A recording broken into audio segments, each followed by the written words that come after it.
Awesome. Well, howdy everyone. Thank you for coming to another class of the Minnesota Cannabis College. Welcome to How to Grow Really Big Plants. Really looking forward to tonight because growing cannabis at home is not just about taking that seed and getting it to a finished product, which is really cool, especially the first time you do it. But it's about creating a high quality product that you're excited to have. And here in Minnesota, we do have some limitations on how much we're allowed to grow at home. I get to be the guy to say all the legal disclaimers at the beginning, so then these guys don't have to worry about it. But here in Minnesota, you can grow at home. We can only have 4 plants flowering at a single time, 8 plants total, and you're technically only allowed to have 2 pounds of flower per person in your adult home. So you have 2 people there, you can have 4 pounds of flower maximum, but technically only 2 pounds of that is yours, 2 pounds of that is the other person's. So just wanted to throw those quick caveats in there because we're going to talk about growing really big plants. And as we know, cannabis is a plant that doesn't just follow the laws and say, hey, we're at 2 pounds, I'm done growing now. So we're going to be talking a lot about growing big plants tonight. And it's important that you guys use big choices and make sure that you follow the laws. And we're here just to tell you how to grow big plants. So I'm really excited to be able to hand it off to people that know a lot more about growing than I do. Matt, Robidou, and Dr. Dabs are going to be taking over tonight's class, and I'm super excited for them to jump in. We are going to have a Q&A session at the end, so we are going to ask that you hold your questions until the end, just so that way we're able to get everyone's questions, but also people on the live stream can hear those questions as well. So with that being said, we're going to go ahead and jump in. So Matt, Dr. Dabs, here you go.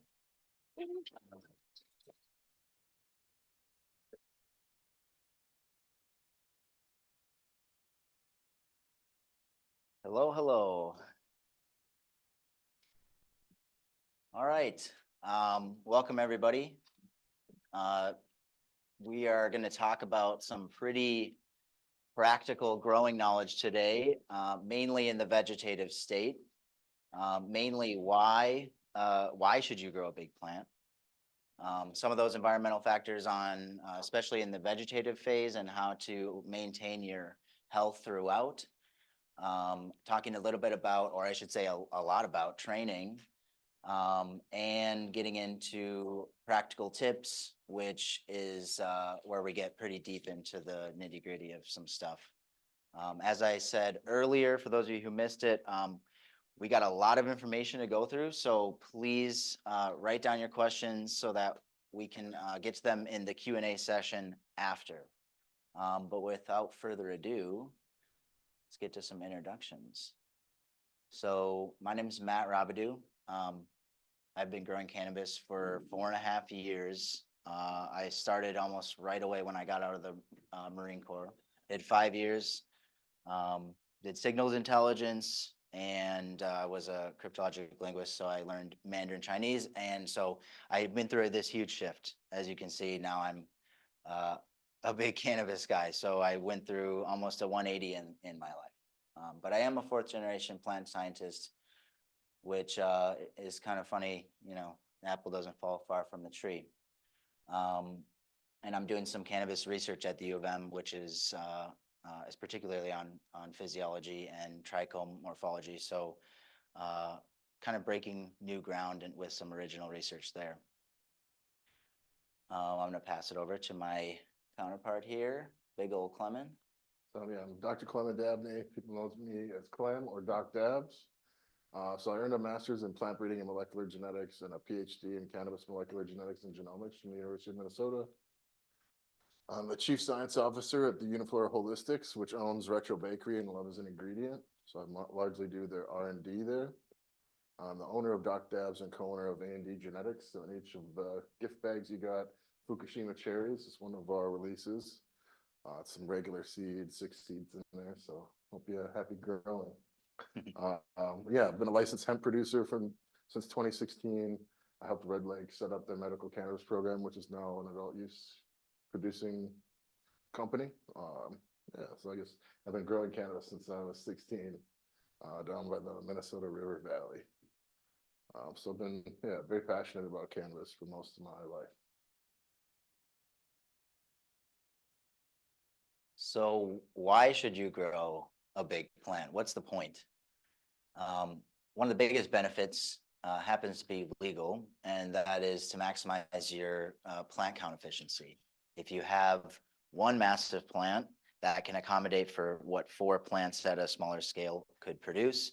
You can really maximize your yields and, you know, as Tanner said, maintain that legal limit. And, you know, you really can utilize the space that you have. I don't have, I've grown in a 5x5 tent my entire time. Actually started without a tent, but that's all I have. Just that 5x5 space. So everything, you know, I don't have a mom room or anything. Like you know, I'm very limited with my space, as I'm sure most people are. And the interesting thing is that it can actually be less work overall. You would think that that one massive plant would require more work, but in particular to the watering and defoliation, you can, you know, you're taking care of one organism versus 4, and you know each plant is essentially its own completely independent being. So they're all going to respond differently, even if they're the same genetics. And so keeping it within one plant it just yields less issues. Lower cost, less nutrients used, less soil used, and easier to track. Once again, you're talking about one thing versus I've done up to 13 plants at once, which was just a mess. So yeah. I think that's supposed to say better bud quality. Yeah, not bugs. But yeah, so this. I don't want bugs.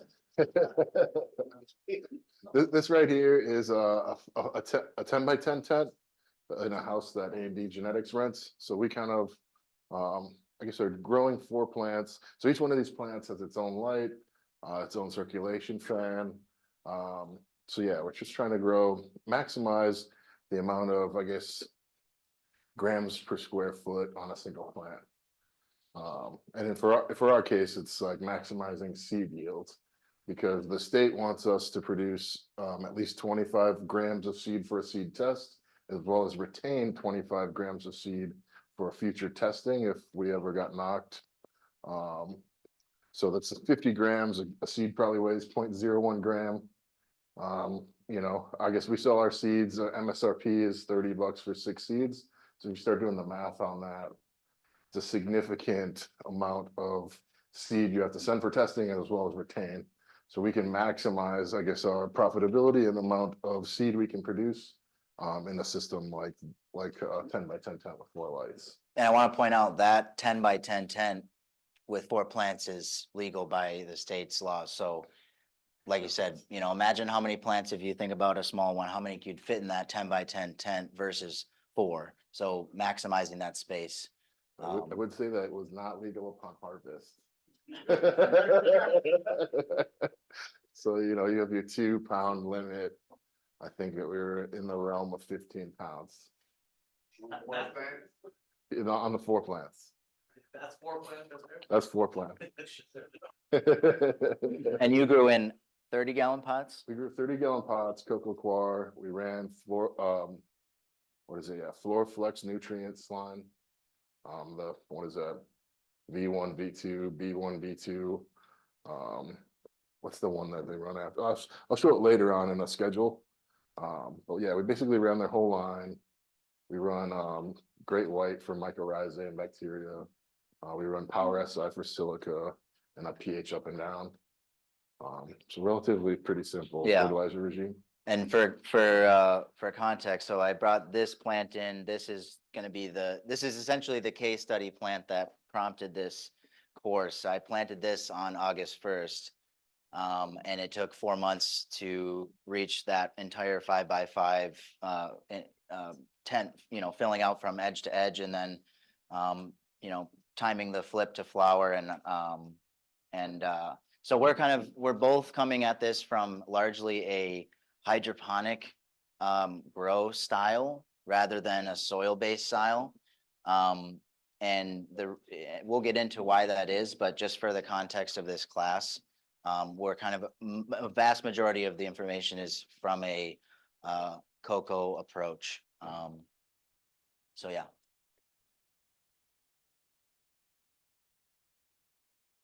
So yeah, we've got the soilless media, which is coco coir. Coco coir is basically derived from coconuts. It tends to be higher yielding. You get faster growth. There's more control. But one awesome thing about coco coir is you cannot overwater it, but it will require daily watering. Either you set up some sort of automatic system. We both personally hand water. I personally like, I've done both. I personally like hand watering better because it allows you to have a better connection with your plants. And for me, that means you're putting your eyes on them every day. You're gonna be able to see any pests a lot faster than you would if you're just kind of coming in and checking on them when you fill up your reservoir on an automatic system. For me, it's less work up front, but there tends to be a little work throughout. But it does require this rinsing and breaking down the salts as well as buffering with CalMag. I'll let you do soil if you want. Yeah, so with the soil, I've commonly used peat in the past. That's actually the media that I started with. And I ended up moving to cocoa because I just ran into a lot of issues. And peat in itself is actually a moss, and so it's not necessarily, soil in the context of ground up rocks and all that over time with, sand, silt, and clay. And if you're not doing a custom blend, Stephen Cornell has just put on that class with his blend. If you're not using a custom blend, you might run into quite a few problems. He's kind of worked out those problems through that blend. But if you're just buying a pack of, HP grow mix or whatever and throwing it into a pot and trying to do your entire grow, you're going to run into a lot of problems. A lot of that media is either too hot initially, or which too hot means the nutrient ratios are off to where you cause a variety of issues with nutrient uptake to the plant. You have a higher risk of overwatering. That was one of the biggest problems that I had when I first started, going from fall to winter, from wet to dry, and then back from dry to wet. I don't have the luxury of having a completely isolated room, so I have to counter those fluctuations, as I'm sure most of you do as well. And so there was one time where I went with essentially the watering cycle that I've been doing with higher humidity, which was less into the winter, which required me to water more. And then vice versa, going from watering more to watering less. If you don't counter that, the plant basically will utilize less water and risk root rot. And so that's what happened to me. Was I was watering at the winter pace, rained really hard outside, humidity jumped up, the plants didn't transpire as much as I had been intending, and the water just stagnated, and that wouldn't have happened if it was coco coir. So that's really my biggest recommendation. It's much more forgiving, and yeah. So introducing some of these environmental factors. First one we're going to talk about is light. Light is becoming more and more important in indoor cultivation, both for efficiency and the efficacy of the light. So we're going to kind of touch on some of the more important terms. Has anyone heard of PAR before? Yeah? Okay, so PAR is essentially the wavelengths that the plants need to actually go through photosynthesis to interact with those molecules and mechanisms to create energy, and then thus create sugars. Yeah, it's broken down into ppf, which is essentially each within each light source, like red, or wavelength, I should say, red, blue, and green. That photosynthetic photon flux is that amount for each one.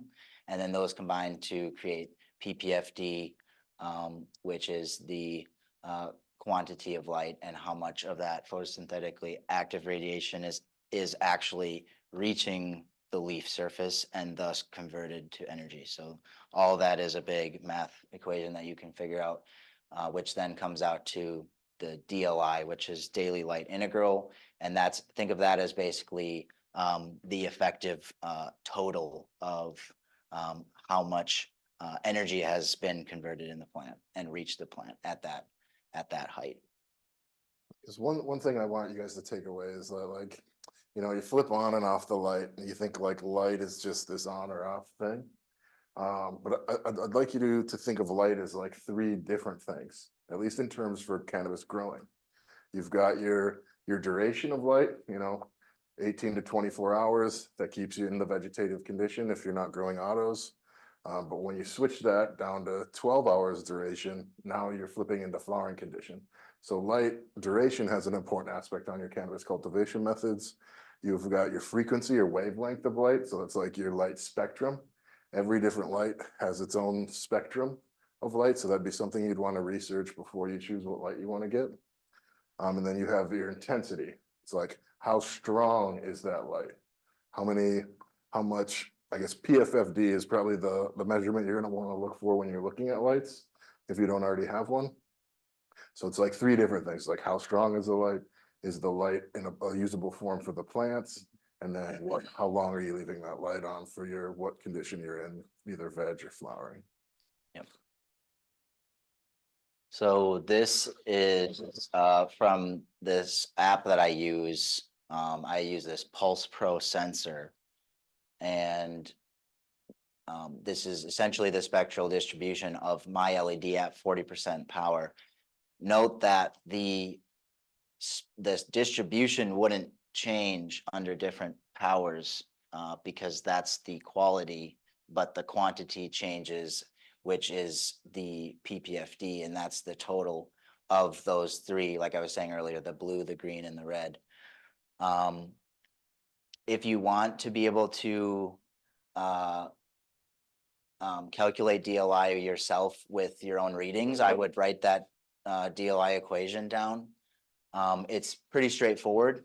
You just take a reading and you'll get whatever your reading is. Say it's 925 micromoles per meter squared per second. Then from there, you times that by your light hours per day. So if you're running 18.6, you times that by 18, and then times 0.0036. And that'll give you your daily light integral, which is essentially, like I said, your total of the day. Think of it as like a rain gauge. How much rain did we get? How much light did we get per cycle of a day? That's what your DLI is, and that's a good indicator of what your plant is essentially photosynthesizing. And remember, light to plants is food, more than nutrients, believe it or not. Light is food because light creates sugar, and we need sugars for our body. That's how the plant gets its sugars. The nutrients are more supplementing growth and just fitting into the systems, but a vast majority of molecules are made up of carbon sugar chains, and that's all derived from photosynthesis. So it's a very, very important factor especially in growing big plants. If your light's off, it's going to take you forever to grow a big plant because it's not getting enough, in this case, food, right? So that's one thing I challenge you guys. I know that in typical grow culture, a lot of times we talk about food as nutrients. I want you to think of food as light. So we're going to talk about, we've got these different growth cycles. So seedling, vegetative, and flowering. You can see that the duration of light will change depending upon which growth cycle you're in, but so will the intensity needed for the plant at that particular developmental stage. So a seedling or a clone doesn't need as much light as per se in flowering. So like having an ability to either keep your light further away, we'll talk about some different light meters and different options there. So a lot of these new modern lights will have them built in, like a Fluent Spider Fang. It's like a $600 LED light, which is pretty awesome. They have a built-in knob. You can just dial down your light to whatever percent you want. So yeah, we'll give you some more tips later. So this just going a little more in depth with the scheduling. And really the most important thing is just noting that steady increase. And I just want to point out that as the plant grows, a lot of people will lower their light to the plant and then move it up as it grows. I would suggest that you think of it as your plant grows towards the light, the intensity is increasing. And so if you can find that range of, understand, okay, at this level, this is my PPFD, which is, you do not want to really go beyond 1,000. I actually run my plants fairly low, and I don't know why, but they like it. I do have that whole Mylar tent, so compared to if you just had it in this room with the light hanging over it, and all that light is lost to the environment because there's nothing containing it versus a reflective surface that's bouncing it around. I think I have found a way to increase my efficiency through that. But light, I think, is something that you can really learn by how the plant responds. I'm sure you guys have seen plants that have their leaves straight up, right? Praising the sun, as I like to call it. That is genuinely them being happy. And if they're down further, it's literally a spectrum of how happy they are. If they're down there, it's too much light. They'll literally try to shrink their surface area. Basically, they're like, oh, I don't need any more. And then if they want more, they want to capture it, because photosynthesis it's really cool. It's literally capturing photons from these energy particles, and so they're literally trying to catch things. And so when they're down, they don't want any more. They don't want to catch anything. And so it takes a lot of time to kind of play with that, to see and learn. I can't necessarily impart that upon you by simply telling you. It's something that takes many reps and experimentation, which I encourage everyone to experiment, and don't be afraid to mess it up, because that's just a lesson learned and you'll fix it next time. So, but yeah, that's it for this slide here. Cool. So, we talked about light and needing a light meter to measure it, so you have a better understanding of what your PPFD is. There's many ways to figure this out. Probably the cheapest way and most easy is to download an app, kind of like Photon. It'll give you PAR, PPFD, Lux. You're getting good data on quality of and intensity of light for free. It does require you to, I'm going to forget the term of this, but you have to use like a mask to calibrate the app, diffuser. Oh, yeah. Thing. Whereas these other methods don't require it, but there's pretty much a pretty large range of price. You can get your cheap Lux meters that are like $20 on Amazon, and they go up to like 3,000 from there. Not that you need one of those. I think if you're like a greenhouse producer, maybe you might want to have one of those on hand, but I think your typical home grower doesn't need that. You just need something to have an understanding of where your light intensity is.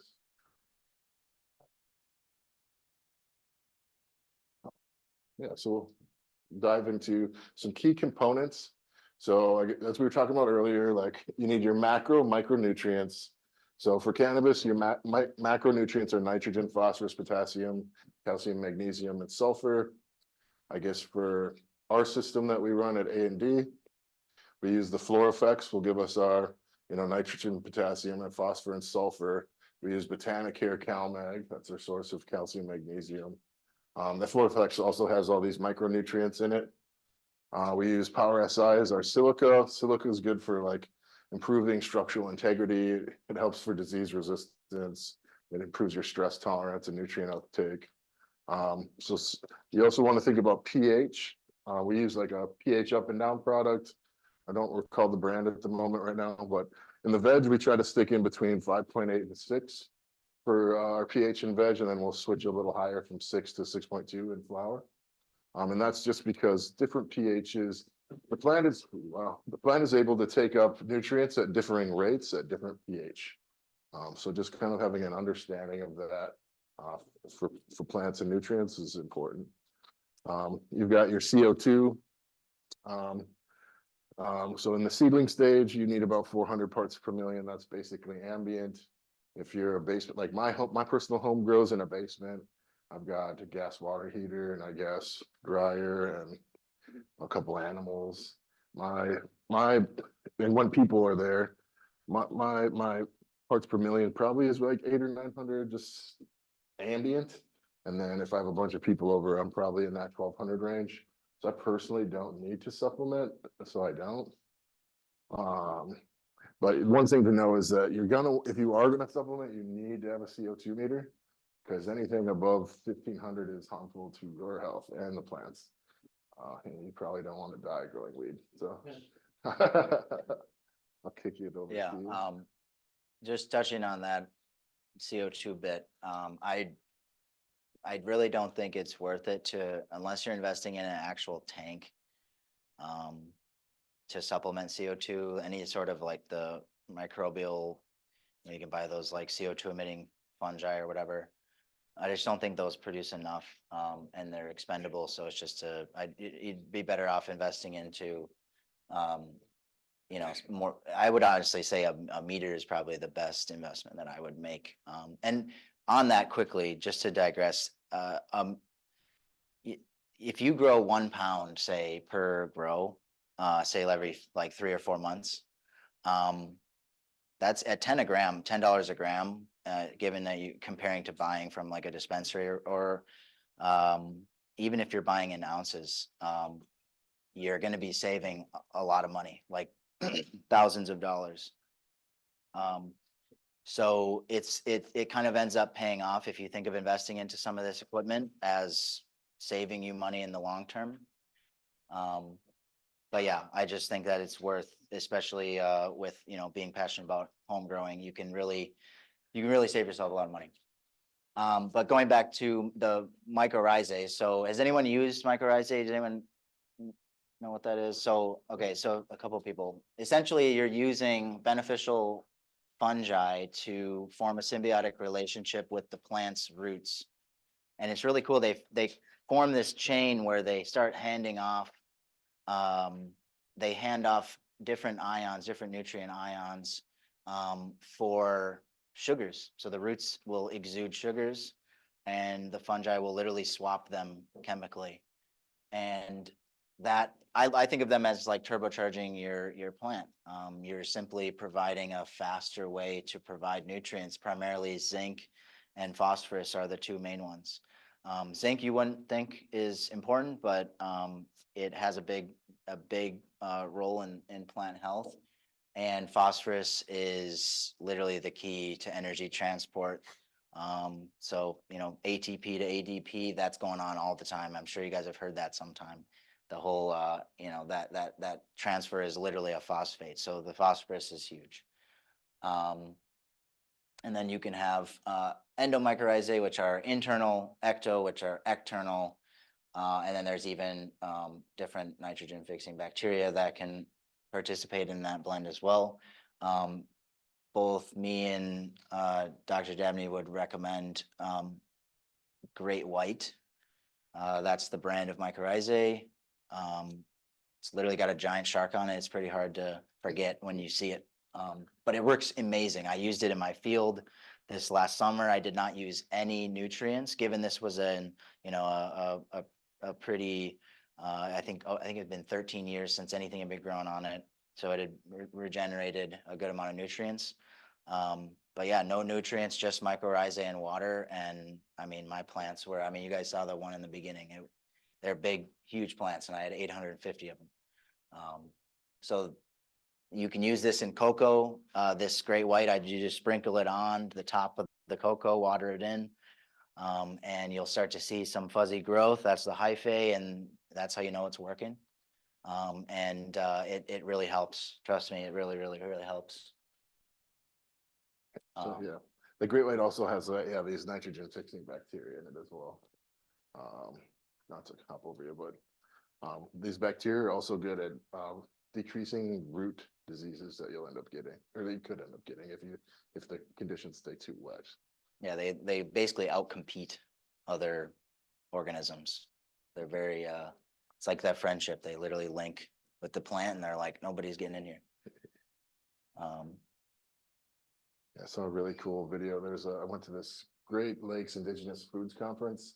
There was this corn breeder that spoke after me, and he studied basically mycorrhizae and bacteria that are in roots, and it's actually pretty crazy. They're like surprisingly moving around within these cells, It's actually just cool to watch him. He's got these bacteria vibrating through the cell, getting fed sugars and giving nutrients in return. And then a product that is often used when you're running cocoa is SFL 100. It's kind of like it's an enzymatic cleaner, so it's breaking down these salts, just to prevent any buildup or your ratios of nutrients to fall out of line, which could cause you imbalances and problems.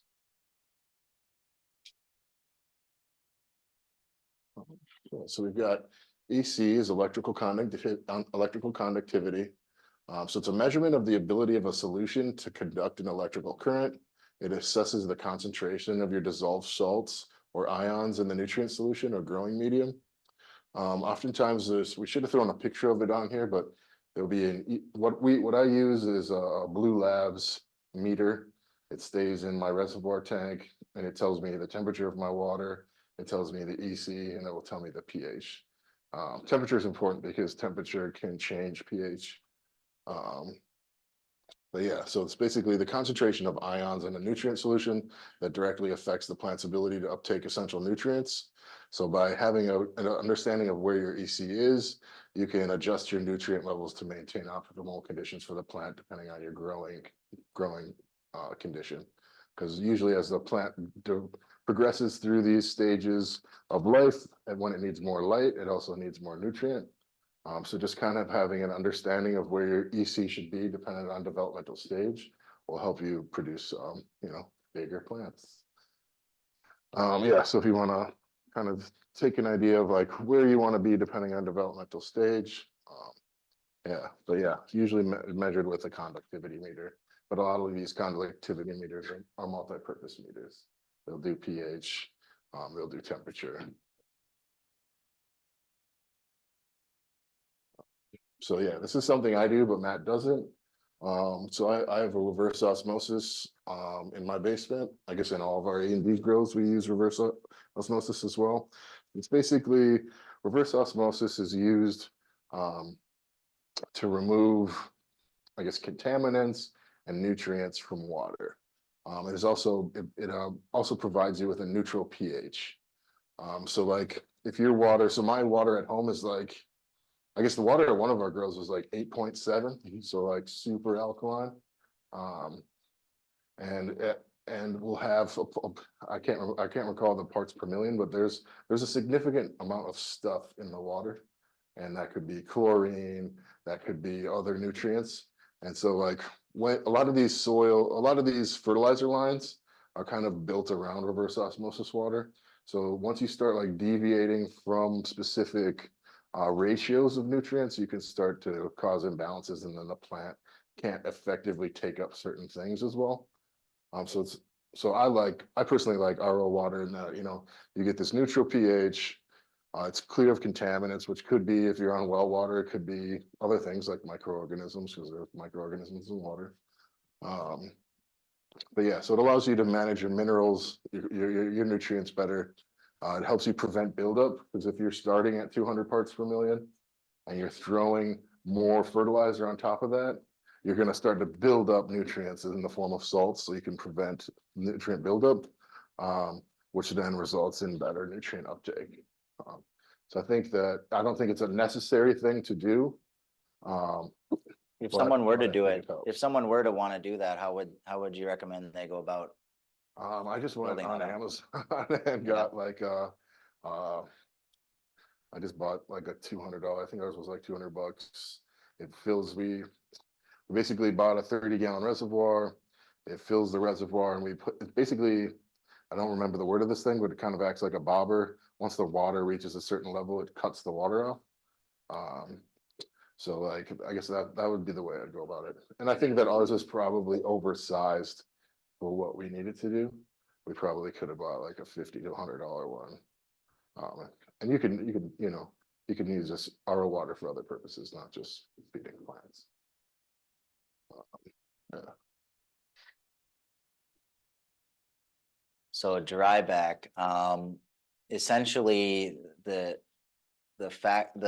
main like point of all this, before I even get into the information, roots need oxygen, and plants breathe both oxygen and CO2. They breathe CO2 above ground and they breathe oxygen below ground. If you oversaturate them especially in a soil media, they're not going to be able to get oxygen, and so that big component of their metabolic process is eliminated, and now they will start to suffer. So the point of a dryback is most important in soils in terms of thinking of it as dry, like truly drying. But in cocoa, really what it means, aside from all this verbiage here, is water in the morning and don't water again until the next morning. That's really all it means. If you are watering continuously throughout the day, or you water in the morning and then the evening, you're not allowing the plant to essentially tap into that oxygen, transpiration or respiration at that point. And so you're essentially allowing the media to dry out between watering sessions. It can aid healthy root development. In soil, it prevents overwatering and optimizes nutrient uptake. The oxygenation of roots is, once again, the most important part of all of this. And if you don't have that oxygenation, not only will the plant suffer, but then that's where you have anaerobic bacteria that will start to take hold, and that's what the rot is, as well as some fungal pathogens as well. A lot of bad stuff happens when there's too much water around. So yeah, you get the prevention of root diseases from the drybacks, and regulation of transpiration. Transpiration really drives everything within plants. It drives how much how much water is flowing into the plant. That's how much nutrients are flowing into the plant. And so there's some nutrients, for example, calcium is consistently and continuously pulled up through transpiration. And so if you were to get to a point where you were not transpiring, the plant's not taking up any calcium, and it doesn't necessarily, it's very immobile, and so it's not going to be able to pull that from any sort of other source. And so being able to constantly be in a good rhythm of that dryback, so to speak, which, like I said, is essentially water in the morning and try not to water again throughout the day. Yeah, ideally when the lights turn on, that's when you water, as close to that as possible. So air movement with temperature, humidity, and air movement. I think air movement is a big one. The larger the plant, the more microclimates will potentially exist within the grow space. So Doc Dab's massive 10 by 10 tent has many more pockets of, you have a sensor hanging and it says 62% RH. Nice. But there's definitely pockets of higher humidity and lower humidity around that space. And so you want to develop what we call like a racetrack style of airflow. So you want the air to be circulating in one direction, and that's going to keep everything moving. And even if you have your fan path is going up here, it's still going to pull air from below and above and prevent those like pockets of stale air, which is you really want to avoid that. In the vegetative stage for humidity, you're looking at 50 to 70%. Ideally, you want to aim for the higher. I've been in that entire range, and there's really, it's not a dramatic difference, especially for home growing. Ideally, like I said, you want to aim for the higher humidities in veg. And then you do want to be careful if you go above 70% or I should say 65%, and you start getting colder temperatures, you can start seeing a higher risk of powdery mildew, which has anyone had powdery mildew before? Yeah. Okay. It's a pain in the ass. Once you get it, it's very hard to, like, you remove everything, bleach the whole, yeah, it's a pain. So yeah, you do not want to mix cold temps with high humidity. And then you're looking at 70 to 85 degrees Fahrenheit for veg temperatures. Cannabis really loves high temps. Yeah, you can really push the plant with the temps, and temps, everything moves basically faster with higher temps. So, you'll increase transpiration and all these things. So, you can see how all these different variables stack and can become very confusing if you really look at it. Everything kind of is intertwined in itself. So To piggyback off of that, when you guys get home, I would Google Liebig's law. It's like, if you think about having like a bourbon barrel, and let's say you cut it in half, but each one of the planks is not even. And one plank is light, another plank is pH, another one's nitrogen, another one's carbon dioxide. It's like, all these things are working in tandem with each other and controlling your yield. So it's like a multifaceted equation. yeah, and if one is too low, then if you think of it as that container, the lowest board is going to leak out your potential. If you're filling this 55-gallon barrel up to max capacity and that's your max potential yield, if your limiting factor is your light or your CO2 or your nutrients or whatever, that's what's going to prevent you from going further. So until you fix that, you could do everything else perfectly, but you could have 90% perfect for everything and then one thing at 50%, and that's going to be your limiting factor at that point. So it's a huge concept, and it can be applied to many different things. It can be applied both to all these environmental factors, and also to nutrients. If there's a nutrient that is lacking, for example, nitrogen is a big one. Nitrogen is the limiting nutrient.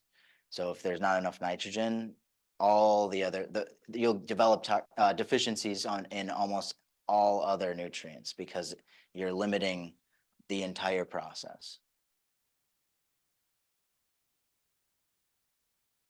For the flowering stage, you really want to decrease your relative humidity quite significantly. If you really pass 65% RH in flower, you're almost guaranteed to get mold in some capacity. You might not be able to see it, but trust me, it's there. It's so aggressive, like white. We're just talking about white mold basically, or gray mold, I believe. Botrytis. It's everywhere. And so best practice is to try to keep your RH low. And for the temps, you can also decrease that as well. If you think most environments aside from tropical, jungle sativas in Thailand or whatever, most plants are going through a cycle of warm then cool, and that's kind of helping them through their processes. And also with cannabis, it's cool because lower temperatures can express anthocyanin, which is where you get a lot of the purple expression. So if you have too high of temperatures, you might not see that expressed whatsoever. Yeah, we've got this. Yeah, we'll keep going. Yeah, so some common pests. We just kind of outlined some common pests. I think the next slide will tell you some tools you can use to, avoid or treat these. So some pests, you got spider mites. They're actually technically not a mite, they're a spider. They're actually little tiny little spiders. And you'll know that you have them because you'll see spider webs on the top of your flowers. I guess one way to tell before you're in flowering is that you kind of get little white holes on the leaves. I guess they're not holes, they're little white spots. Spider mites are horrible. So if you can, just never get them. Yeah. Because once you have them, you're just maintaining them. You're just like knocking them back and they will just keep coming. So like I would say that develop a lot of these pests and diseases, if you just develop a preventative, they call it an IPM, like a pest management plan, integrated pest management plan, that's the best way to go about it. So even though you don't see it now, treat for it because it could be there, you just don't know yet. So aphids are another really popular one. They kind of look like little light green yellowish bugs, typically found on the stems and underside of leaves. But when the outbreak gets really bad, you'll see them all over. Another common like sign of noticing them is the leaves will be covered in like honeydew. It's like a liquid. It's just like looks like a liquid. They vomit it up. Yeah, They they literally vomit it up. they chew up, they have like these little stylets that they inject into the cells. They suck out all the cytoplasm and stuff, and then they eat too much and vomit it out everywhere. And Kind of yeah, like a it's plant kind of gross, mosquito. but it's really sweet. Ants like it a lot. We've got thrips, or another common cannabis insect. They're really probably like a small yellowish, greenish bug. Yeah, as well. thrips are like, they're kind of long, like they're like this shape. I don't know if that makes sense to anybody, but they're kind of a long, like a canoe almost shape. And I actually have them at the U of M. I have them on my cannabis plants for research right now. Not good. It's not my fault. They're in the greenhouse and everybody walks around and it's really hard to control. But thrips, aphids are probably the two most like common. Spider mites, pray you don't get them. White flies, I feel like are pretty rare. I don't know. I haven't seen them much. Fungus gnats are incredibly common, and I literally just use these little sticky traps, and I just stick them in the side, and yeah, they're pretty dumb. So they just fly into them, like they just literally fly into them immediately, and yeah, the eggs will get everywhere. So um, is fungus gnats pretty common for you guys? Yeah, they're pretty hard. Have you guys been able to control them well, or have you tried? And did anyone try these sticky traps? Yeah, yeah, they work good. Good. So yeah, we talked about powdery mildew, so we'll keep going. Botrytis is bud rot. Like a really bad case of botrytis, you literally see like gray filaments basically forming in your flowers. Yeah. Um, Ew. and once you're at that point, Yeah. you're kind of yeah fucked. Um, yeah, root rot is often if you're not you want to improve your drainage of your soil. This is common in I don't often ever really see this in cocoa coir because you really can't keep cocoa coir that wet. But this is more of a soil disease. It's like when you're not getting good dry back, you'll end up with root rot or fusarium wilt or verticulum wilt. These I guess these fungal or bacterial pathogens are not very common in cocoa coir, but can be pretty common in soil if you're overwatering. So yeah, here's some of my favorite IPM tools. I think that these three products plus a little, this doesn't have to be so advanced. You could use like a little garden sprayer. I love this because it just creates a mist and you can get it to really blow on the plant. So it like envelops everything. It covers the surfaces of all of the plant really efficiently. But yeah, so Venerate and Pyganic are insecticides. This is made from like daisies, basically. This one. And Venerate is also an organic. These are all organic options. Where Regalia is a biofungicide. And I would say that these are pretty good. These two are pretty good for treating all of your problems: spider mites, aphids, whiteflies, thrips. Um, I don't ever really have problems with fungus gnats, so I've never used them on that, but I've used them on everything else. And then the Regalia is really good for your powdery mildew or just like, yeah, avoiding. Yeah, basically, I've only really ever used it for powdery. Um, Okay, getting into training. So, uh, what is training? Training is essentially any technique used to manipulate the growth of cannabis. So this is where we get into kind of more of the art form, rather than the science. And there's really two main categories: low stress, which usually indicates no damage, and can incorporate bending, different arrangements, trellising. High stress is targeted damage, and you could do topping, rolling, defoliating. Those are all more high stress techniques. So leaf tucking is a very common and easy way to encourage growth to areas that you want.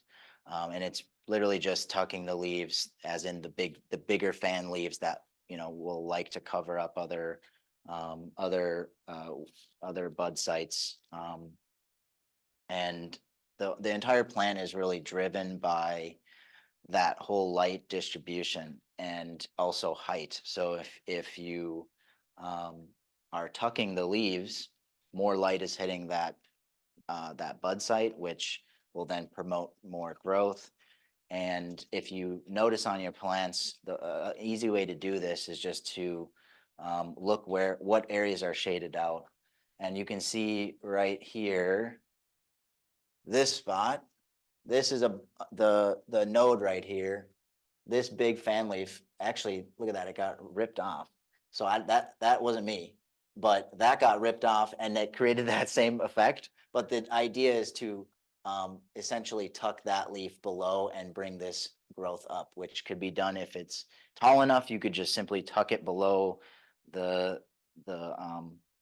that bud or the branch or whatever. But it's just a really efficient way to, especially early on when the plant's growing really rapidly, when you don't really want to mess with it, you just want it to keep doing its thing. I do it every single time, and especially in that stage where you got, that's about, I would say, maybe like 4 or 5, I would say like 5, 6 week old plant right there. And you're getting there, the roots are really set up, and like I said, you don't want to mess with it. So tucking is a really, really good way to promote continued growth in targeted areas. So there's 2 different arrangement styles: screen of green and sea of green. Screen of green is essentially trellising. So you're trellising out, as in you're weaving the branches through a network of essentially a grid to maximize the light exposure and canopy evenness. And then on the opposite side is the sea of green, which the sea of green is essentially as many plants as you can. So filling the area with, and like I said, I tried, 13 plants at once. And you'll see that area was filled. So for scrog, your goal is to really fill out that entire space. This is my tent at home. And as you can see, I really, essentially tried to go for the edges. Each day I would go in there and just tuck anything that was sticking up. I would just tuck it down. And I tried to go in a kind of like a spiral pattern. And this is actually this plant here. And so there's 7 node sites with 14 branches going out. And this is in a 3-gallon, believe it or not. I yielded 580 grams of dry flower from this. And I definitely think I could have got more. I had a little deficiency at the end that I think was from underwatering. Actually, I had missed some mornings, fortunately. Life of a student. But yeah, the goal is really to stretch the plant as far as possible. And then you can see how I was trimming up or essentially defoliating up from the bottom, because there's really no light getting down here, at least a usable amount. And the plants are intelligent in the way that they are, they're based off of receptors and all that. So they know that nothing's gonna develop down here. We don't have enough energy. So if the bud sites aren't removed, they'll just basically suck energy away from everything else and won't really end up yielding anything. And nobody wants to do 2 harvests 4 weeks later for like a bunch of little crappy pop, you know what I mean? So the idea is that you trim up or prune up, remove all those bud sites and fan leaves, and try to, what I do is I just kind of pick a point, like pick a line. I pick a point and I'm like, okay, this is my, anything below this is getting removed. And then I'll move that up and continuously weaving the plant through until I fill that space. Yeah.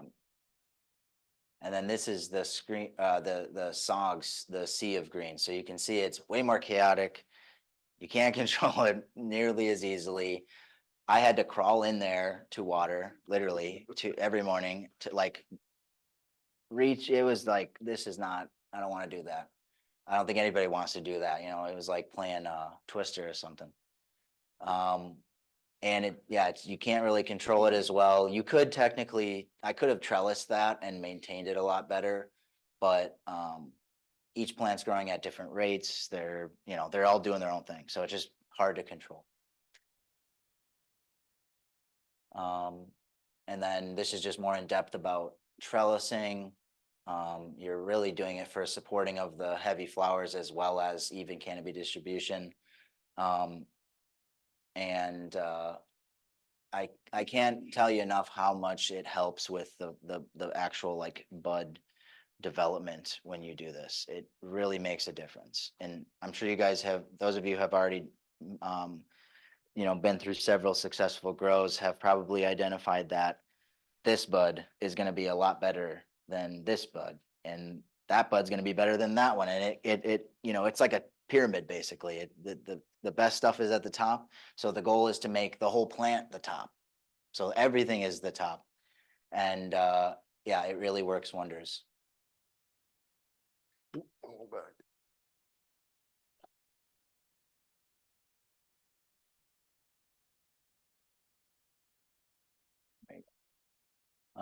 Another way is bending and rolling. So I did this up here on the top of this plant. You can see how this is bent over, and it's larger. And you can see from the side, it's essentially a big knuckle, like it formed like a big callus there. And the point of it is to reinforce areas that will have high stress. So as you're kind of like planning out your flowering flip, you're looking for those areas that could be weak. And anyone who's ever freshly harvested a big stack of buds knows how heavy they are. You're talking several hundred grams within just a short space. And so this is kind of colloquially called super cropping, but the idea is that you're really just damaging the tissue enough to repair, but you're not actually like decapitating or severing anything. You're just squishing to the point where you feel a little bit of give, and then I do a little sort of a roll just like this, and then you could support it with some sort of a tie, lean it on the trellis, whatever. If you snap anything, especially if it's a clean snap, as in you're trying to bend it down and then you get that, oh shit, it snapped in half. Don't panic. As long as it's even, I've literally snapped something in half and like basically wrapped it up and it completely healed. Like it's not the biggest deal, but you got to be quick about it and you got to understand what's going on there, which is you're essentially merging the cambium of the stem tissue. So the cambium is undifferentiated cells that can essentially form anything. Anything that the plant's coded for. They're like multi-use. They're kind of like stem cells, right? Essentially, they're able to be redirected. If you take a clone and you scrape the sides, that's what you're doing. You're trying to expose the cambium so that the cambium cells can then produce root cells. That's the goal, rather than what they were producing, which was branches, bud sites, leaves, nodes, right? You're completely telling it to do something that it wasn't programmed to do, but by giving it that environment. If you get this kind of gradient here is just showing the growth. The arrows are supposed to be the opposite way, but new stem tissue is like way too sensitive and soft. And if you bend it at all, it'll snap super easily. It'll kind of feel like it's almost like I think of new cannabis growth as like a succulent kind of. It's super wet, fragile. You can just snap it. And then you have the middle point, which Tanner named the Goldilocks zone. And essentially that's that area where, where this would be done to create those not those calluses. And then the old stem tissue, cannabis is a woody plant, so it literally will form like wood essentially in the cork around it, and it'll get way too hard. And so all of this is representative of that tissue. I think we Yeah. don't talk about it, but I think a similar method, if you wanted to redirect the growth, but you're not like really ready to try this, would be like a low stress tolerance clip. You Yeah. can get those at grocery stores and Yep. on Amazon. It's doing the exact same thing. It's like redirecting the growth. But you don't have to, I guess, have the experience yet of like what is pressing too hard. Yeah. You avoid any permanent damage. Right. Yeah, exactly. And you can get them, they're literally just like 3D printed clips that are angled at like a 90-degree bend. And you just put the stem through it and it'll bend it nicely and it won't damage it at all. The only issue though with those that I found and this might be just because I've like, turbocharged my plants all the time, so they grow really fast, but I'll put them in there. And sometimes it will grow too fast and it will essentially form like it'll almost like crunch the plant in there because it's literally pinching it around. And so you got to be able to time it well to get it off before you start to kind of like asphyxiate the rest of it. And then you could also use these to tie around the base of the pot. I usually will like punch a hole. I use fabric pots, but I'll punch a hole through it, wrap this through. This is like I think they call it like gardening wire or something. It's just like a rubber coated wire that's soft on the plants. I've used pipe cleaners before. That's what I started with. And the pipe cleaners actually, if you are trying to train it aggressively, um, because it's metal, it'll sink into the stem tissue, and you don't want that. So these are really good because they're soft and it doesn't have that effect because the plant will pull. I mean, it'll go where it wants to go. So you'll get really tight tension, and if you don't have a soft coating, it can really cause some damage over time. So topping is something that I've kind of done for a long time, and you can work around it if you don't want to, but this plant was topped, like I said earlier, at the 7th node. So once I counted 7, essentially, opposite arrangement branch points from the bottom to the top, then I removed the top or the apical meristem. And that's where all those same kind of cells that are in the cambium that I was referring to earlier, the undifferentiated cells. And so the goal with that is just to redistribute the hormones within the plant, the growth hormones that the plant's sending out. Naturally, all plants, want to fuel their apex, which is the top. All the nutrients go there, and it's the natural pull of transpiration. So that's basically the end point of the plant, and so everything is kind of pulling up through that point. And so removing that allows you to kind of, it's like dividing. I think of it as like dividing that total distribution. So instead of 60% to the top and 40% to everything else, you maybe reduce that to divided that by 2. So these get, maybe 10% each, and then everything else is divided. And you can also manipulate that with the trellising. So it's kind of in tandem. I guess another high stress technique is defoliation and pruning. I guess this is the one I use most. I personally don't ever top, but I just aggressively defoliate and prune. So basically defoliation is a removal of leaves from the plant, and you're kind of doing that to expose new flower sites, as well as, I guess, removing them from the lower area where they're not producing enough photosynthesis anyway. So you're getting better light penetration to the lower and inner parts of the canopy, helps optimize your light distribution throughout the plant, and it promotes more uniform growth, maximizing photosynthetic activity. You're getting better airflow, allows you to see pests easier. There's a lot of good reasons to defoliate and prune.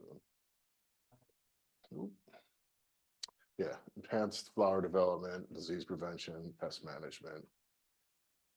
So this is kind of like what you're going to be looking at, like while you're pruning, is you're going to be removing. Oh, I'm covering it. You're moving these low-lying branches that don't receive much light, as we're moving these bud sites and leaves that are all, they're not going to produce anything. If they do, it's going to be larvae and not worth your time to trim anyway. So yeah, you just want to be able to, and when you're defoliating, I think that a lot of people think that they're going to hurt the plant or pruning or topping, but you're not. It wants to grow, it wants to live, and it does it really well. Yeah. So I guess the key takeaway of these training methods is like you're trying to better use your light on sites that can become flowers and big dense flowers. I'm kind of going quick because I think we're past time a little bit. Well, Maybe what we'll do is take like a short 15-minute break, come on back, cover the practical tips and sort of the how-tos, and then Yeah, do that the works. Q&A. Sure. getting their money's worth today. Yeah, so we've got the legacy speakeasy open, so definitely feel free to go in and grab a drink, grab the seats out of there as well. We'll come on back in about 15 minutes to do the rest of the presentation.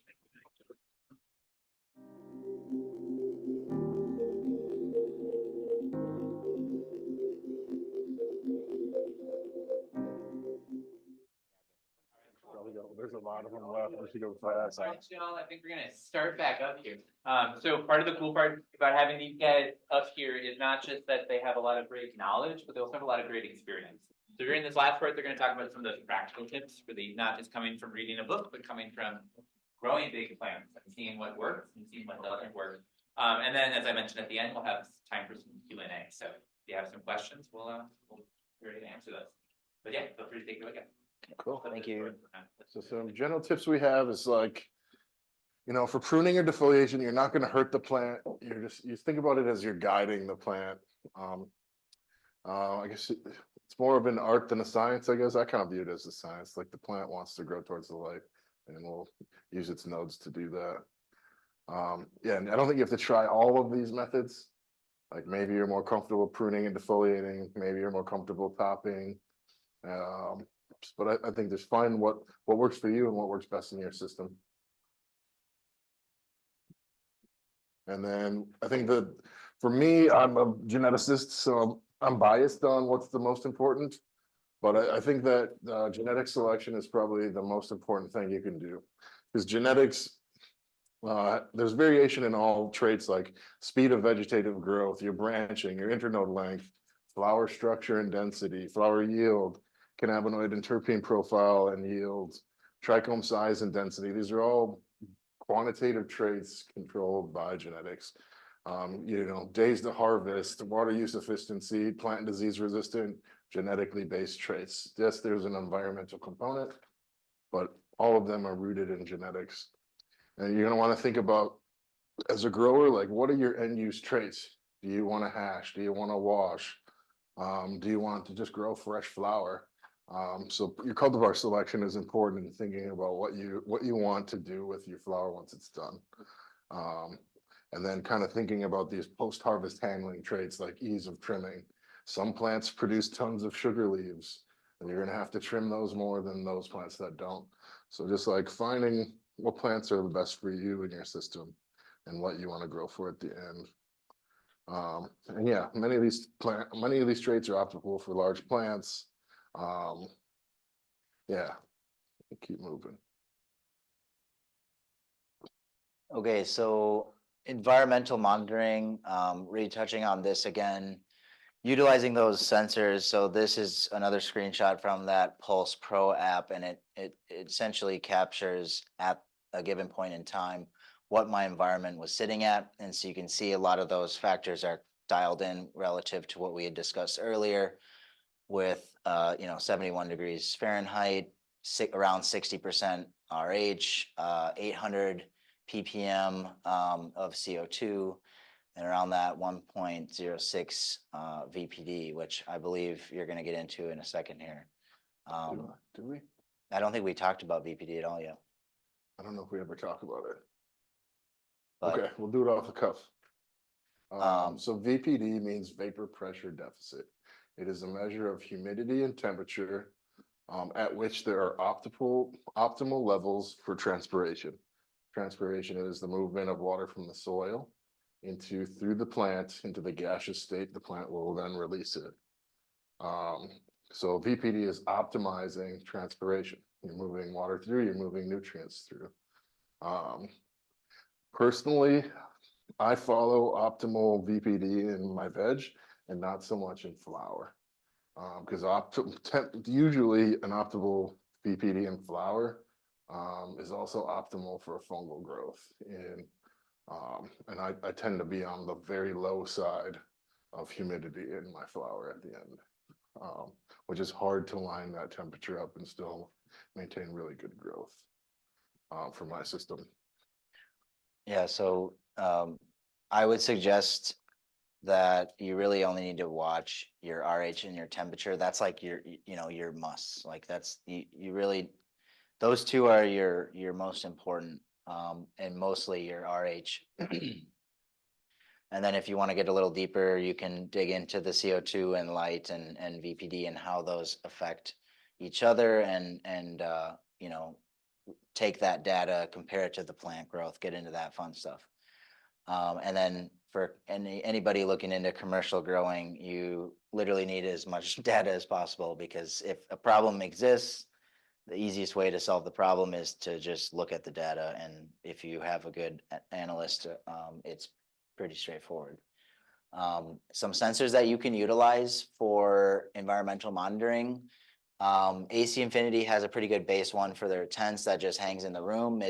I believe it gives you the RH temperature, and then it might give VPD. I don't remember, but okay, good. So that one's a really good base one. I think it's a little over $100. There's the Pulse, which is the intermediate level. I think it's like 250-ish. Pulse Pro is what I use, and that gives you a lot of data, and it's pretty accurate. And then research grade, which you really don't need it unless you're doing your own research or something. That's Apogee Instruments. This is, if anyone's ever watched a video by Dr. Bruce Bugbee, that is his company, and he is essentially the leading cannabis physiologist in the nation. So really, really good sensors, very smart individual behind it. But yeah. We talked about this a little bit earlier, CO2 enrichment. It's really not necessary, but it definitely helps. It's just whether it's worth it for you to venture down that path. Additional CO2 essentially just allows for more photosynthetic product to be produced in the form of glucose and those sugars. And if you have a CO2 monitor, you can check how much is in your grow area. And for that pulse sensor, it'll literally show you, when I go to sleep at night, my tent's in another room next door, so it'll go up. And then when I am out, like right now, and nobody's downstairs, it'll go down. And so you can see how those fluctuate. And it just gives you almost like that sense of comfort knowing that it's not, you can eliminate that factor as a problem if it's optimal.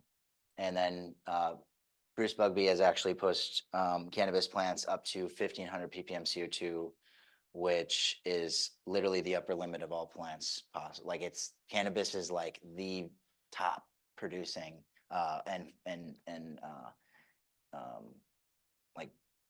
it's very intense. It's a very intense plant. We kind of talked about how photons are sugars earlier, right? All of the carbon in those sugars that plant is getting from the air CO2. So CO2, yeah, it's not super necessary, but it's necessary. It adds to the extra carbon, and being a majority, that's where it gets all the carbon for its structures. So if you're allowing it to consume more carbon, and you have to scale things up with that. You can't just give it 1,500 ppm, which is parts per million, which is like I said, really high. You can't give it that amount and then expect it to just immediately utilize all of that. You need to scale everything else up as well. More water, more nutrients, more light, everything. So I think we kind of covered this. Should we skip this one? Yeah. Here's one. So foliar feedings, it's kind of a technique you can do mainly in veg and maybe very, very early flowering. Basically, you're applying nutrients directly to the plant leaves. The plants will absorb them through their stomata. The stomata are these little holes. They actually look like lips. Yeah, when they you do. look at them under an like a scanning Yeah. electroscope. And they open and close depending on daytime, nighttime. But yeah, so they allow the nutrients to be absorbed very quickly and efficiently.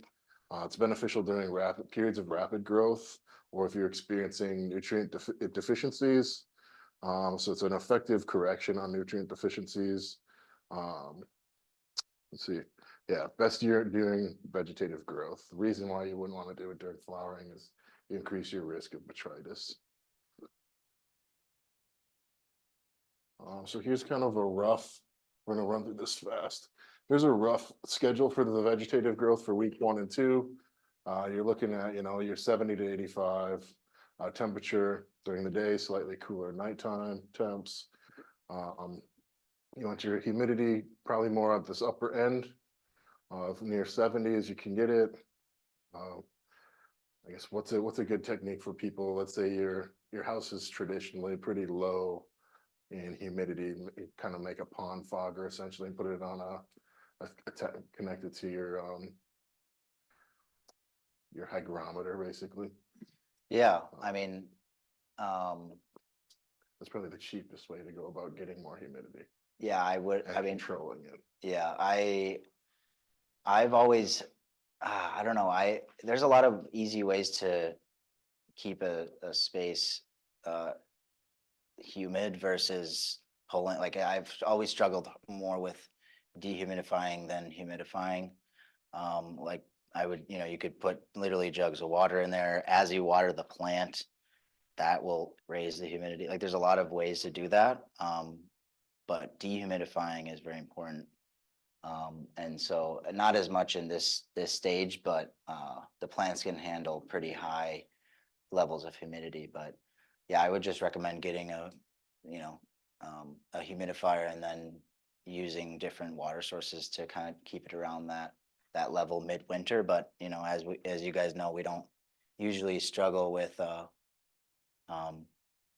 low humidity in the spring or summer times in Minnesota. So Yeah, and then I don't think you'll do much pruning, but you'll be wanting to focus on defoliating any dead or damaged leaves, any place where you're blocking a flower site or what could become a flower site. Basically, you're saying on the same trend, you're going to start to lower that humidity level down a little bit, and just kind of keep up with. Now you're probably going to start pruning, and you want to continue defoliating. I think this also could be a good time if you want to incorporate topping. yeah, so if you're gonna top, like I said, look for that, the 7 nodes across. You can obviously change that, but that's just what I go by. But set that out, and once you see that, that should be around this 3 to 4, maybe week 5-ish time frame where you start getting the big leaps in growth. And if you're going off of those bud sites or the nodes, you can see that as they grow and then just pop it off. Week 5, 6, so we kind of built this on an 8-week or 12-week vegetative cycle. Because if you really think of it, if you're starting all your 8 plants at the same time, if you have a 3-month, let's just call it on the long side, a 3-month flower window, you're growing something kind of slower. In theory, you'll have plants done in veg that you could flip immediately. But yeah, you're just over time slowly decreasing humidity, and pruning and defoliating along the way. And that's basically kind of the take home about all of this, is you're just slowly decreasing humidity, getting ready for flowering conditions, making sure you're not building up any mold, and pruning and defoliating to make sure that you get light penetration and maximum airflow. So this is kind of like a calendar that we use at A&D that we made up. So basically you kind of have, your temperature and humidity. And this is basically, your week 1, 2, 3, 4 to 9. And this is kind of a general schedule for what we do in flower. So we will use the bloom foliar. So it's a foliar spray in the first 3 weeks. And we're doing some preventative insecticide, so pyganic, and preventative biofungicide, preventative bioinsecticide. This pinch or pruning, we call it shave legs.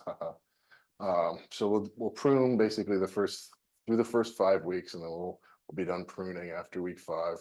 And do foliation, we mainly do the first week of flower, the 5th week of flower, and then again at week 7. What we run is, we're running bloom 1, bloom 2, and bulky B with the great white mycorrhizae. So yeah, you're using the bloom foliar. At the end of each week, we're running that SFL 100 to break down the salts with the enzyme. Once you get to week 5, actually it's week 6, we switch over to the full tilt. I think that's basically kind of all we do. Of course, you're modulating your pH, you're adding your calcium, magnesium. A quick thing, if you don't have or get the SFL 100 or any sort of equivalent, another way to flush to similar degree is to just do a 10% nutrient solution. So take what you were feeding them or fertigating them with, I should say, and then just dilute it, 1 part nutrient solution to 10 parts water, and then let that run to, I would say 20% runoff. So you're wanting it to pull out all the excess salts. That's probably the most important thing if you're feeding with any sort of a salt, is making sure that you're pulling those residuals out, because they're not able to be absorbed by the roots. And so they're just sitting there and messing with the whole cation exchange complex, which is a whole other thing in soil science. But it can cause some issues. If you were to have a perfect everything, your nutrients are good, your light's good, everything's good, you're most likely going to run into the problem of, if you're not flushing, of some sort of a salt burn occurring, and it might appear as a deficiency. So it's very confusing. And I went through that myself, where I was like, I'm doing everything right, why am I getting these burn spots? And turns out it was salts and not properly flushing continuously, like how this schedule has you doing. So very important to do that with cocoa. And I guess for us, we've when we begin week 1 is when we trellis. You could have trellised earlier. Yeah, I did it continuously. The reason being is, like I said before, with that little kind of diagram of new growth being my fingertips, and old growth being my shoulder, and the tip being plastic and being able to be easily trellised, versus my shoulder, which can only move a couple directions. And so you want to be able to weave it through early on if you're going for a really neat trellis like what I did. Obviously I was growing for more like specifically flower. He's growing for seed, and so it's a little bit different approaches to it. But if you're trying to go for like super just like perfect flowers, I would trellis as you are in the vegetative stage. Yeah. And I don't think that you only have to have 1 layer of trellising as well. So once you get that nice trellis canopy, and they start to grow back up again, think about adding another layer of trellising, up to even 3 times. Yeah. I think we on our 2 biggest plants, we had 3 layers of trellis. Yeah, that would depend on how far you get with your space, because my goal is to not create any like depth. Like I said, my goal was to create a canopy, kind of like those trees that you see in the savannah, where they're like this beautiful ball, and then there's just nothing. It's just no leaves, and then just this beautiful canopy. That's kind of what the philosophy is behind my trellis method. So So here's just some tips if you're gonna be growing outdoors. I like the outdoors because the light is free. Yeah. And nothing beats the sun, no light you can buy, and the marketplace beats the sun. But you end up with some problems you don't have indoors. Like personally, I would utilize a 30-gallon pot or larger. Anything bigger than a 30-gallon, I mean, we're talking you could grow if you started them indoors and transplanted after frost, what, 8 to 12 footers Yeah. if you trellis them right. If you're above that 30 or above gallon pot range. The two big problems that we have in Minnesota, you got your fall rains and cool temperatures, and then you have a humidity risk in the middle of the summer. And you're also running into some summer heats in like July, early August. So some ways to get around that is you could use some reflective mulch, and you can also use shade netting or shade, what do they call it? Yeah, just shade. Shade cloth. Yeah. Yeah, because that like, I think it's like 90 and 100 F, it's significant. We'll reduce it at about 10 degrees. Is it on the next slide? It would be a double skip. I went double.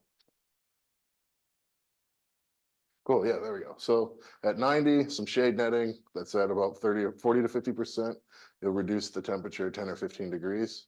So, you're going from 90 to 75 to 80. Once you get a bit hotter, it's not as effective, but you're getting an 8 to 12 degree reduction, that 88 to 92.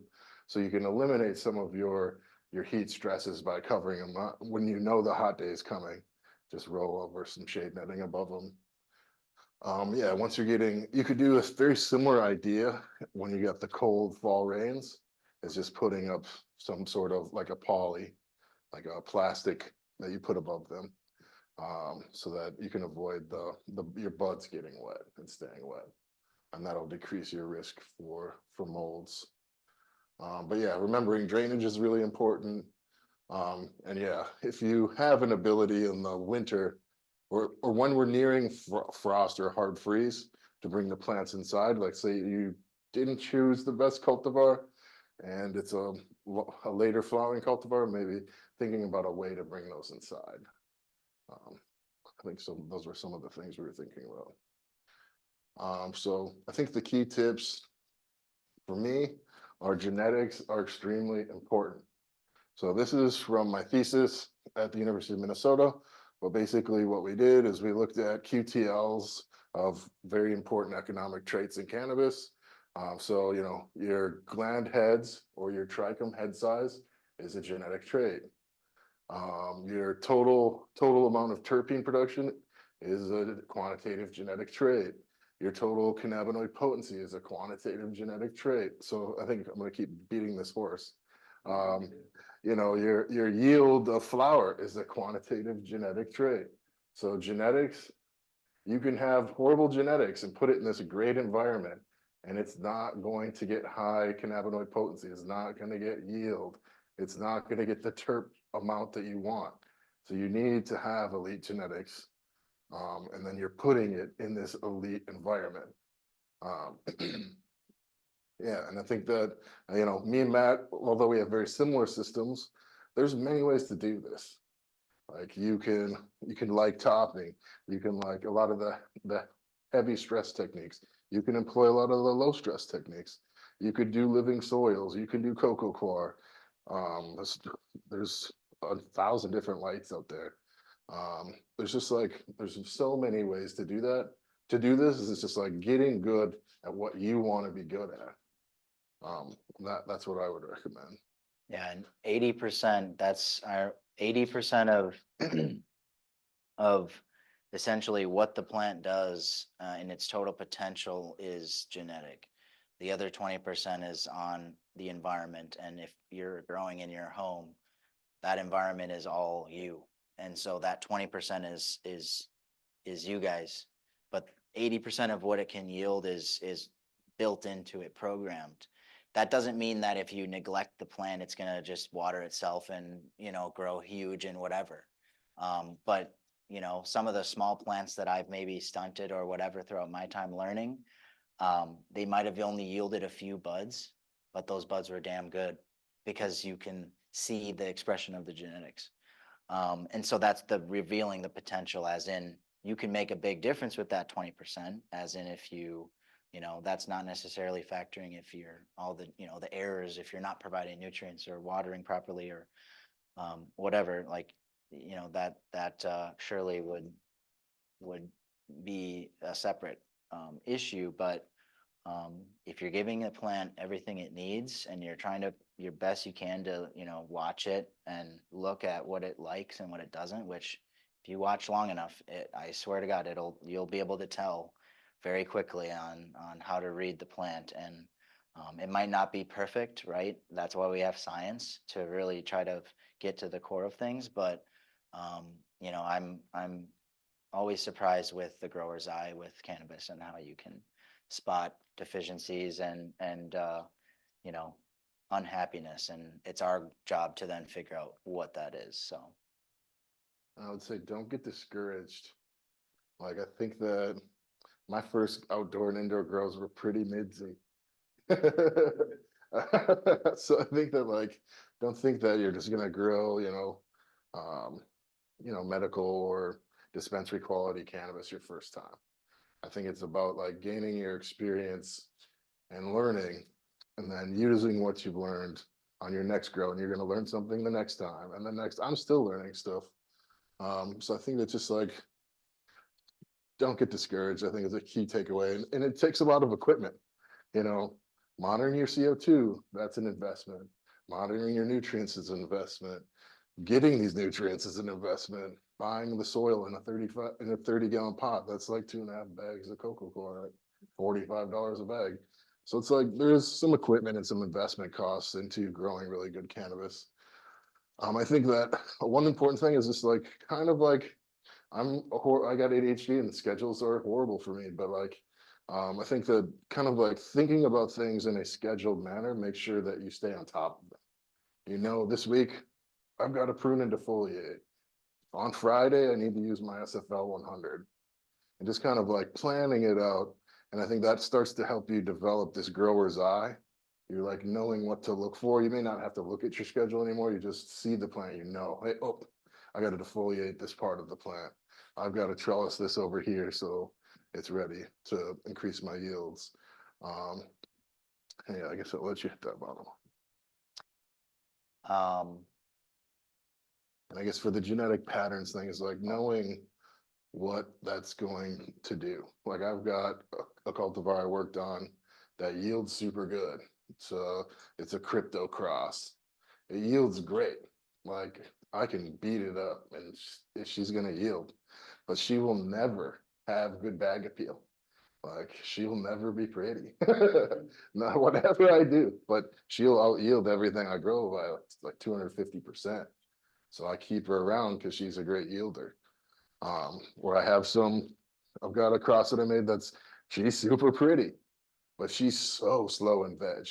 Like I'm talking a 3 or 4 month veg if I want to yield well. But like comparatively, I could put that up against any medical cannabis in any dispensary. It's just great quality cannabis for everything. High terps, high numbers, aesthetics. But she will forever grow slow in veg. She grows super fast in flower. So I think it's just like understanding what your plants are, what you want to do with them is a super important part of growing big plants, and like understanding the grow itself. And like not all of these genetics utilize nutrients the same way, utilize water the same way, and kind of learning each one is an individual itself. You can prescribe this general idea upon it, but each of these different genetics are going to have different requirements. It's about learning those requirements so you can give it the environment that it works best in. And I think we're to questions now. Thank you, guys. yeah, thank you.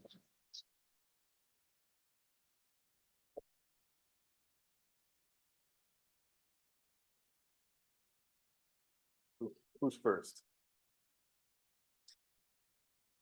Why don't you talk? Why do you talk? Well, I guess I top because I enjoy just working with the plant in that way. I think Clement has a good answer for why he doesn't, and I've tried both. As in, you can bend the plant to achieve a similar effect. A lot of the hormone distribution is based on that height level. So if you were to bend these two top branches all the way down to here, and then say then any of them that were lower is now the top, is going to start to balance out those hormones. And so I think I think there is no right or wrong with that. He just I personally I think that I can achieve what a top does with aggressive defoliation. Cause I will aggressively defoliate my top bud, my apex or apical meristem. And I can get the rest of the growth to grow up around it. And I can like essentially stunt the growth of my top until everything evens out and is like relatively a bush of similar tops. So I just use aggressive defoliation to achieve the same thing that topping does.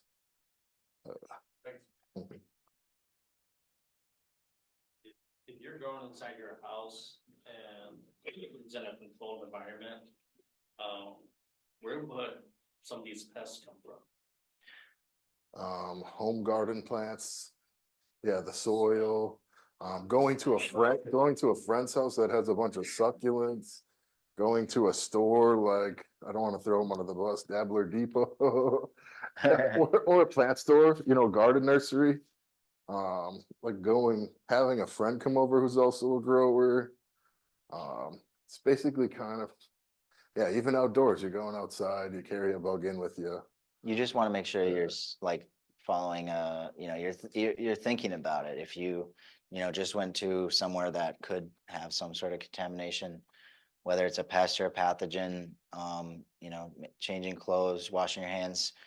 If you're using tools on other plants, have separate sets so that you're not bringing new things in.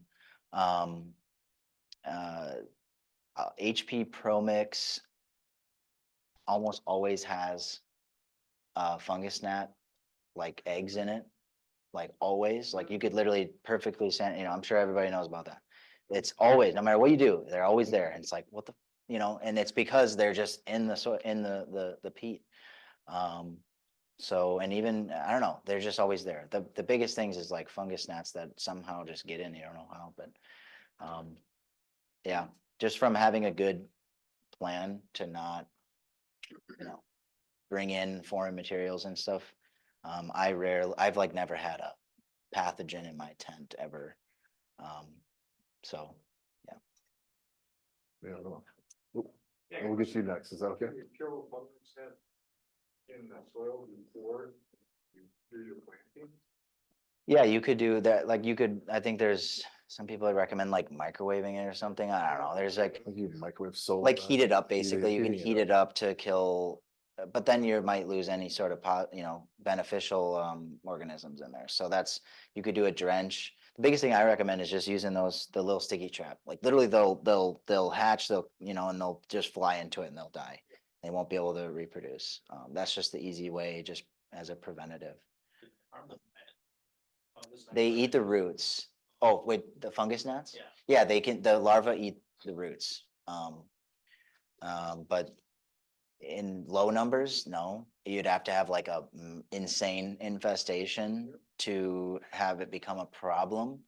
But they're just annoying and they're gross. And most people, they're like, and I've noticed too, like they'll fly on the buds and just die because they'll get stuck in the trichome.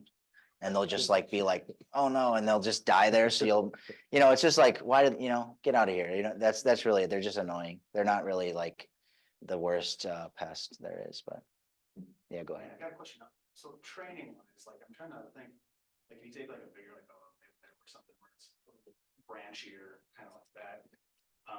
I can train it kind of well, but I'm trying like, is there a technique you can use for like bushier indica types where like they're just hard to like weave through? Is there a technique? Yeah, like you're saying the internode length is less, so they're just shorter branches basically.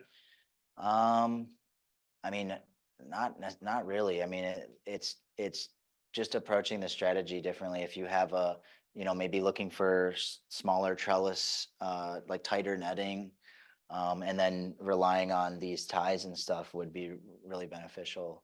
Do you trellis? Is that what you're doing? Okay, so yeah, I would try to find really the only thing that I can think of is, you know, um, providing a smaller distance to gap, but I mean, um, yeah, internodal length is this is a node, this is a node. The distance in between each node is a genetic factor. And so some plants are really long and they can grow, like this one has really honestly great internodal length, which is good too for light, right? Light distribution. You don't have everything so tight together. So this was easy to trellis, really easy. Like literally every day was all of them sticking up, tuck them down. Next day they're all up, tuck them down. Like it was just super easy, and I could just wrap them all the way through. But yeah, I guess I don't have a good answer for that. Yes, in the back. Mm. I mean, it's kind of I mean, it's really about what you're looking for, right? Like in terms of, if you were to plant a bunch of seeds and selecting is what you're getting at, or maintaining mothers.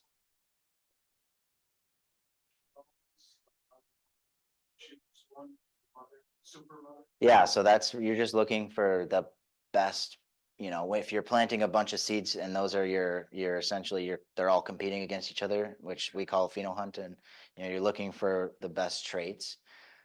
Vigor is a big one. Like all the things that you're looking for within the growth. Vigor is basically just how fast it's growing, how quickly it's producing its roots and its above ground growth.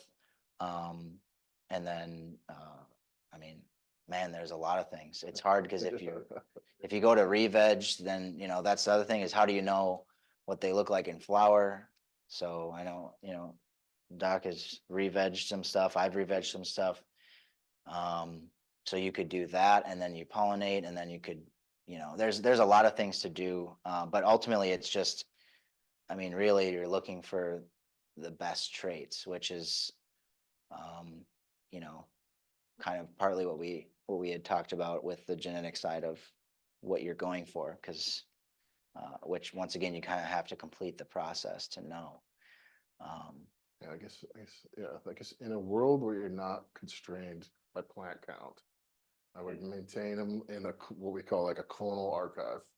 Let's say you started 10 seeds, you got 8 of them to go. I would maintain all 8 as clones. Let's say you had a feminized pack, so they're all 8 are females. I'm gonna take notes.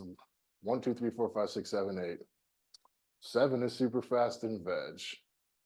6 yields really well. 5 has those aesthetic bag appeal traits.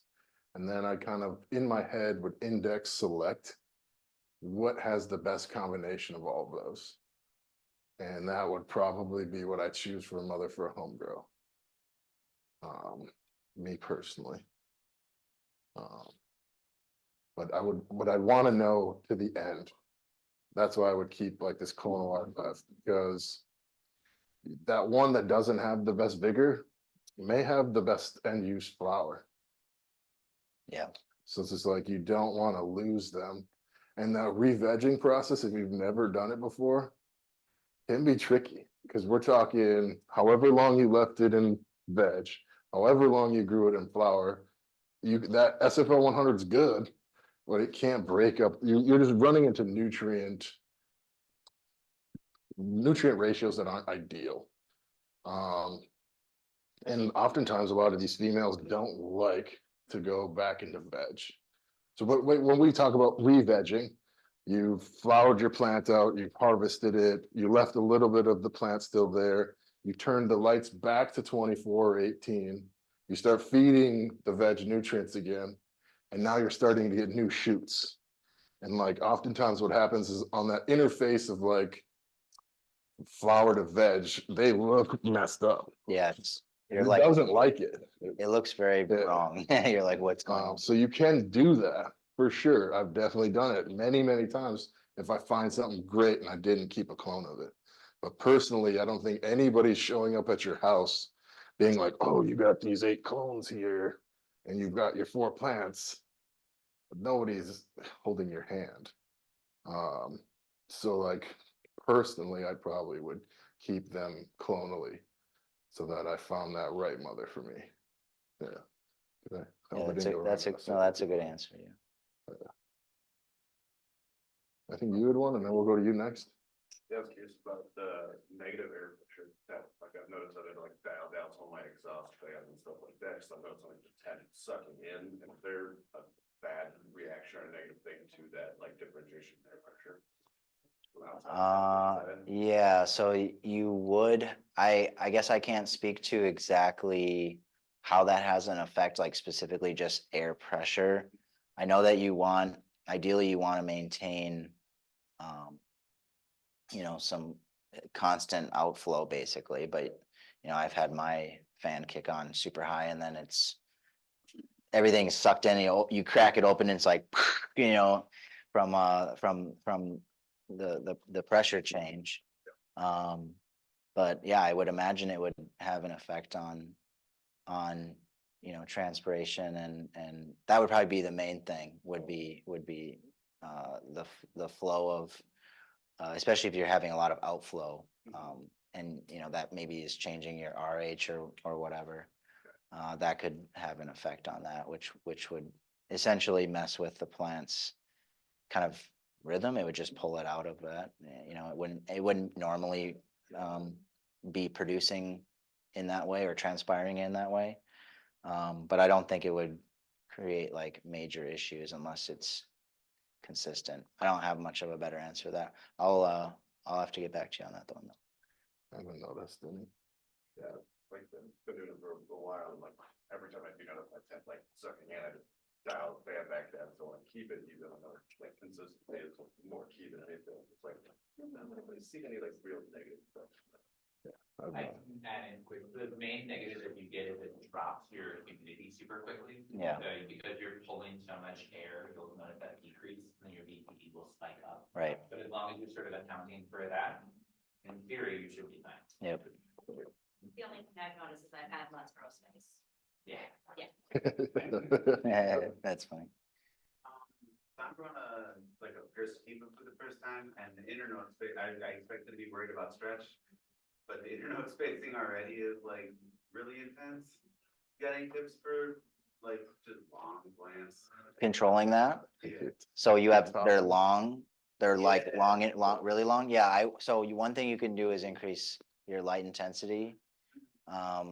That'll kind of suppress that growth. A lot of times like leggy plants are from not enough light and so they're trying to grow taller.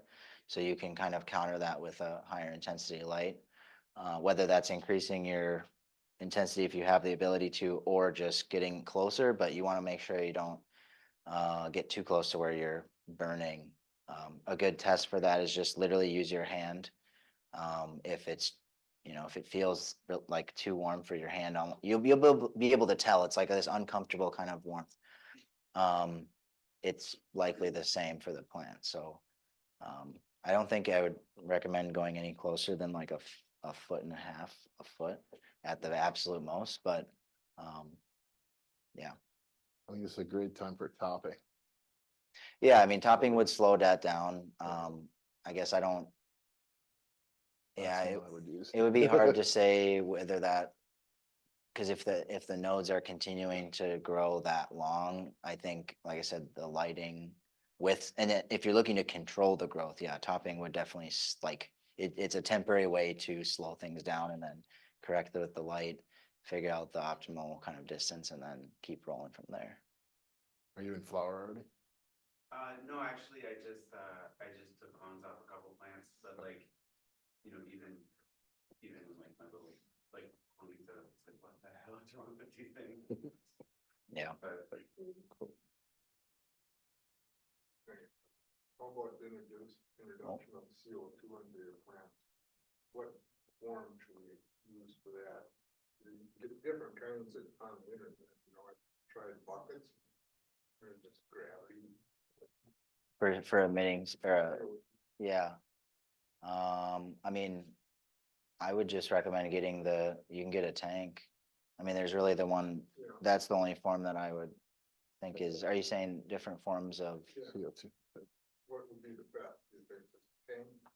Tank costs money, right? Yeah, and that's the thing is that's why it's not really recommended because most of the other options aren't really, yeah, they're not gonna make much of a difference. And like I said, if you're buying I don't remember how much those like fungal packs cost at like Eco Garden, but I think it's like $30 or something, and they only last, I think, like a month or something, like a month and a half, and then, you know what I mean, it's just not worth it you're not gonna really get any difference in results, so. Do you grow in your basement? Yeah.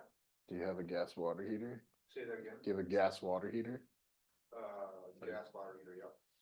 Crank that up a little bit. That's actually what is in my, like that, my grow is in my utility closet, whatever, so, that's kind of where I get my CO2. And at between 750 and 850, that range, maybe dropping to like 600 when the plants are massive and like nobody's been downstairs for a while, or whatever. I've really not I've had no like, oh, I need to push these harder with CO2. You know what I mean? Like I've never thought of that because they grow so well that it's kind of like there's really no point unless you're, for example, like if at a commercial operation, if you're doing, if you have CO2 extraction for, extracting your resins from the plant, you can off gas that into the greenhouse. So that's like, makes sense. But like buying CO2, even for a commercial grow it's kind of hard to justify it, but I wouldn't necessarily recommend it for a home grow. If you're wanting to, I would buy a tank. That's what I would recommend. Just CO2 tank, refill it at, I don't even know where to refill those, but Turn the temp of your water heater. Yeah. That's the easiest way. That's But, what I did. I'm a basement. Matt. Yeah, best way to clean a tent and your lights after powder remildew.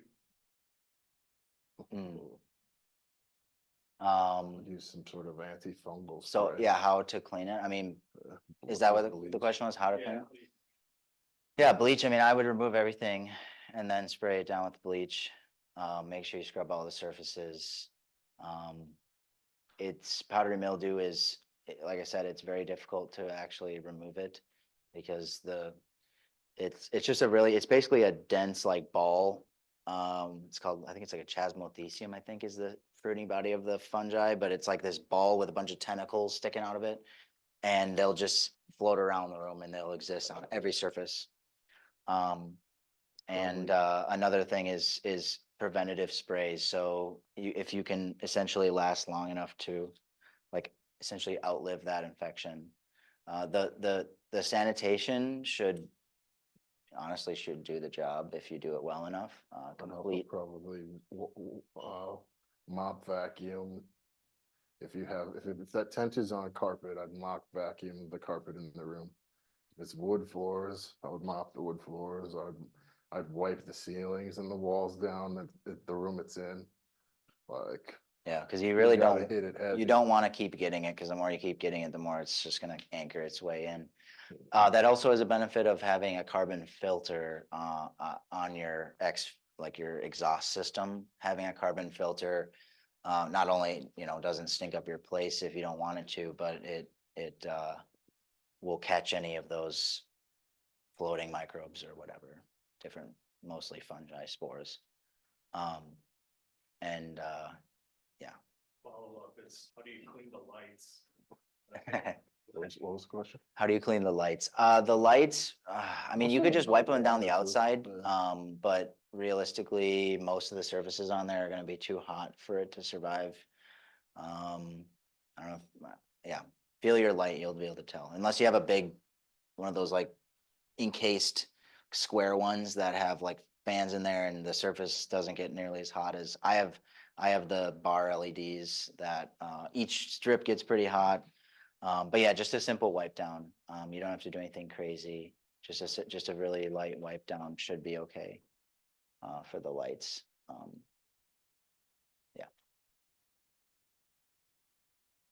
We got another online one. When trimming leaves off a plant, does the angle of the cut impact anything? Generally for a cutting, No, I think Or just leaves. defoliating, right? just Yeah. defoliating, no, I mean, you could snap them off if you want, like you could just, if they're, in the crotch of the plant, you could just pull down, snap them off, you can use shears. Generally, we want to cut, okay, official answer is you would want to cut at a 45 with the tissue on the top. So basically the exposed tissue is facing down. And the reason for that is it just decreases stuff landing on the open wound. That's really the best answer, but ultimately, no, it doesn't matter. If you have a clean environment, clean everything, like there's no issue to snapping it or snipping it off.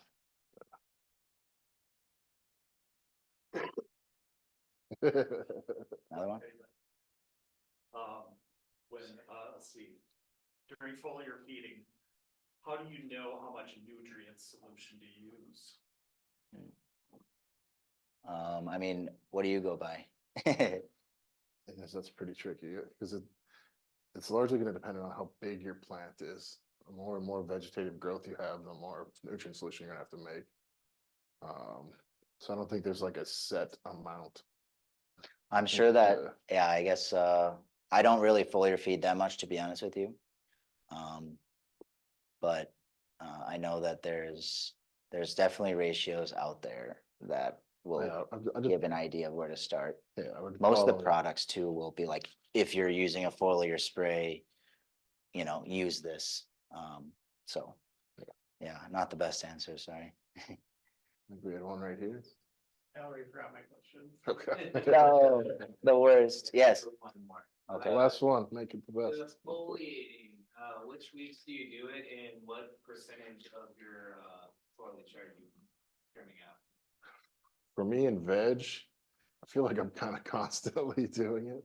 That's why I was like, all right, I Um, want to pick your brain on it, especially if you're like, oh, I go heavy on it, so. Yeah, so for me in veg, I'm going very heavy. In flowers when it switches up. And then I'm probably going week 1, 3, 5. And I don't know if I've ever thought about it in terms of a percentage. Yeah. But I'm thinking of it in terms of, have I opened up space for a new shoot site, a thing that can become flowers to get light. Yeah, making Yeah. sure it's beneficial. Exactly, yeah. So if there's like a leaf lower and it's not blocking anything below it, that's staying. Yeah, just let that. Yeah. So anything that doesn't interrupt the flow of light to a new shoot site. Anything that's covering a new shoot site, that's gone.